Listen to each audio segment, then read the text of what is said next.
Jesus.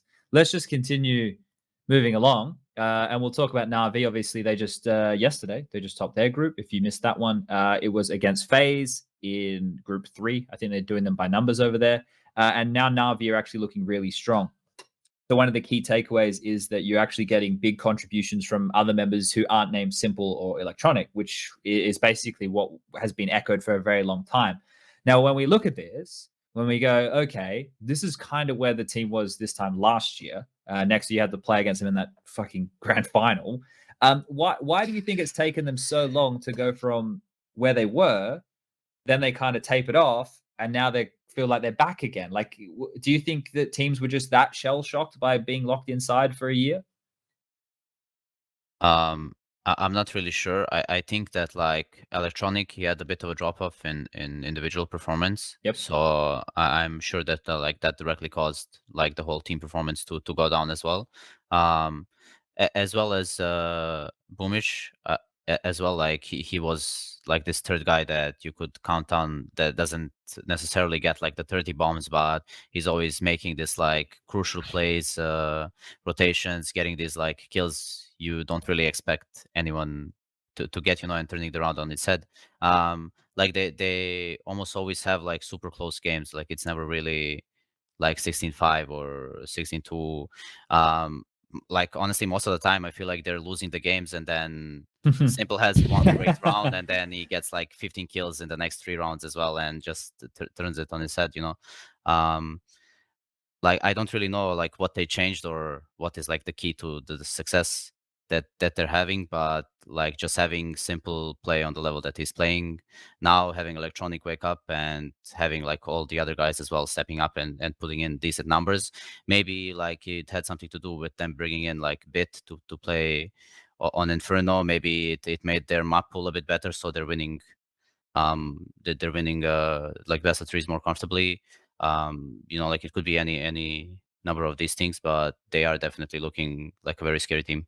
Yeah, and Prof, I want to run with kind of their results from this one here, because even though they are looking scary, they also still have the blips, right? And I think this maybe is what Pimp was getting at with his post game analysis of a lot of their games. You look at the MIBR result, right? That was a 2-1. The FaZe the first time around was a 2-1, and then when they played again in the dead rubber match, the game that meant nothing, it was finally a 2-0. They didn't have to play against Liquid, if I'm remembering rightly. Yeah. And to be fair, Liquid looked really rough, and we'll get to that soon. But do you think NAVI dropping maps to a FaZe who are playing with no pressure because they knew Olaf was out the door and Carrigan was coming in, and MIBR, do you think like that's not good enough, or do you take the wider stance? They won the series. Doesn't matter how they fucking I get think there. when you compare them to like Vitality and Astralis and the other groups, this is a great result. True. That is the standard that's being set right now. So since they lived up to their like favorite tags, it doesn't matter that some of the games or maps were close, they lost some maps. I think that's like completely fine, especially because it's Navi. Like they are the guys that usually are the worst at this. They always lose the first game.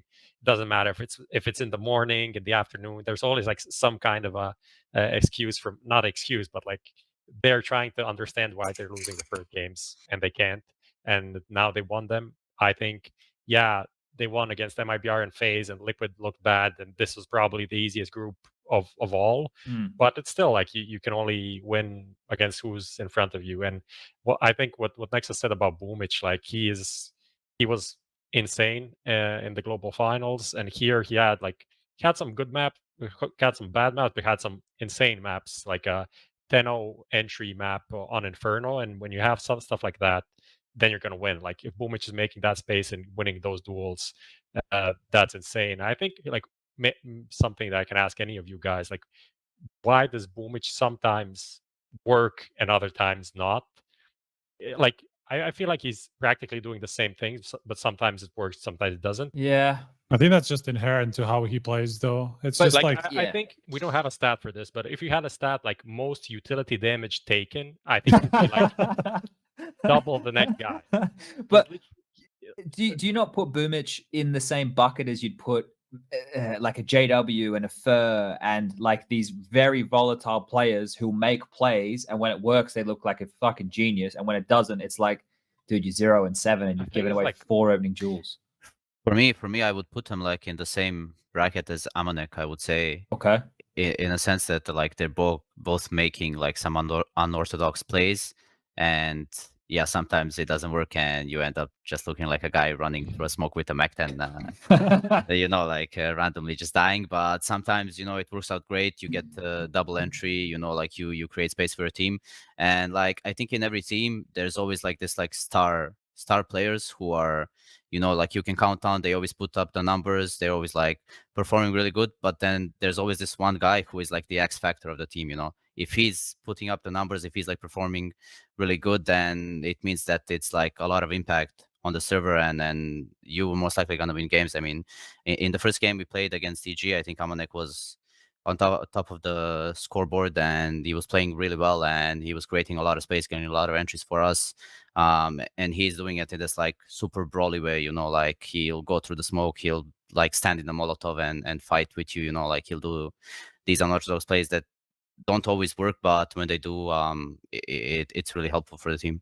So I think we can stick with you here next, because I think this is probably a good follow-up. Is the type of player you're talking about. I think we're all aware of like the maneuvers that we'll see getting made, but do you, as an in-game leader, or maybe Malik the coach, do you feel like those moves eventually you kind of have to pull the reins in a little bit and say, hey, enough, like it hasn't paid off the 4 times you've tried so far, and we're fucking 6-0 down. Is that where you kind of tell them to put the brakes on that type of stuff, or you just want to give players the full freedom to go for that when they feel it? I think like player like Amanek, he doesn't like go for these plays in a sense that like he's making a solo play. But for example, if I'm calling like to explode B on any map and he's there with a Mac 10 and you expect him to like wait for the flash entry properly, no, he's just gonna like go to the edge of the smoke, right click flash behind him, and then like run through and do like basically something that people don't expect on the opposite side, and like honestly, I call a lot of B rushes because I have Amanek, and like the guy will, no matter what comes at him, he's never gonna stop. Like he's always gonna run through with the Mac 10. Like honestly, I don't feel like bad saying this, but he's like the best Mac 10 player in the world. Like no doubt. Like I don't think anyone even comes close to him. Like the guy can play every single gun round with the Mac 10, and you still have a ton of kills. It must be nice to have a guy like that, because you can see certain in-game leaders who just they turn themselves into that bloody beach. Yeah, you need someone to go to war for you like that. All right. Do you want